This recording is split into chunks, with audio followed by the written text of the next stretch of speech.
en méditant les Écritures, je me suis rendu compte que la mort ne vient jamais seule. La mort est toujours précédée des messagers de la mort. C'est pourquoi vous allez remarquer que lorsque Jézabel a voulu détruire Élie, il envoyait des messagers. Lorsque David a voulu tuer Uri, il envoyait des messagers.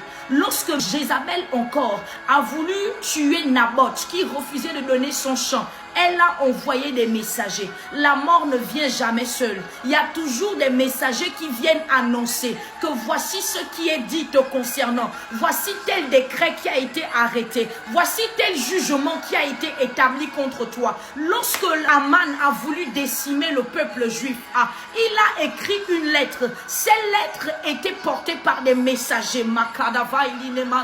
Je suis en train de parler à quelqu'un en esprit. Je dis dans cette saison, certainement, l'ennemi a relâché dans l'atmosphère des agents, des messagers, des personnes qui viennent avec un message de mort dans le but de détruire ta vie, de détruire ta santé, de détruire ta réputation, de détruire ton foyer. Je dis quels que soient les messagers, il est pratiquement minuit 5.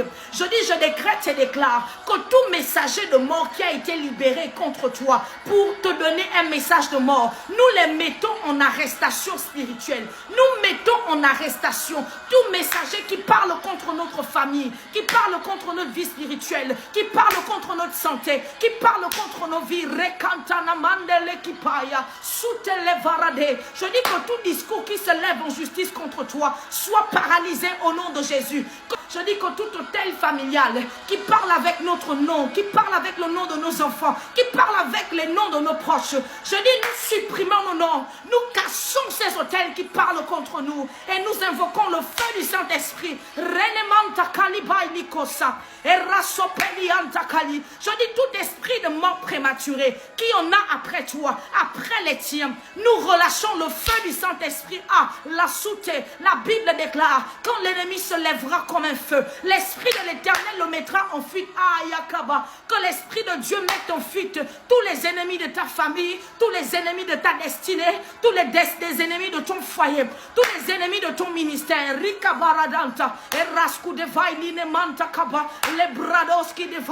La Bible déclare que lorsque l'esprit de mort a été relâché en Égypte, l'instruction a été donnée de mettre, d'immoler un agneau et de mettre le sang sur les linteaux et sur les portes. Nous n'avons pas besoin d'immoler un agneau parce que nous avons un agneau, Jésus de Nazareth. Le sang de Jésus parle plus que tout autre sang. C'est pourquoi dans cette saison, nous couvrons dans le sang de Jésus. Nous accusons le sang de Jésus. Nous nous cachons dans le sang de Jésus. Ma famille dans le sang de Jésus. Mes relations dans le sang de Jésus. Ma santé dans le sang de Jésus. Mon foyer dans le sang de Jésus. Mes finances dans le sang de Jésus. Nous coupons et nous paralysons toute action de l'ennemi contre les nôtres. C'est l'heure de la prière. Mon ami, ce n'est pas l'heure de la distraction. Ce n'est pas le moment de rentrer dans des lives qui font te distraire. C'est le moment de prier. Prie pour ceux qui t'appartiennent. Prie pour ta famille. Prie pour tes relations. Ne te laisse pas distraire par l'ennemi. C'est le moment de la prière. C'est le moment de l'intercession. C'est le moment de faire autel contre tel. Parole contre parole. Allah, ils sont debout la journée pour parler de toi. Toi, tu es à genoux la nuit pour parler contre eux. Makinta la douce qui défaille. La Bible déclare, il n'y a plus de condamnation pour ceux qui sont en Christ Jésus. Je dis que toute condamnation établie contre toi dans cette saison est nulle et sans effet. Qui barada, qui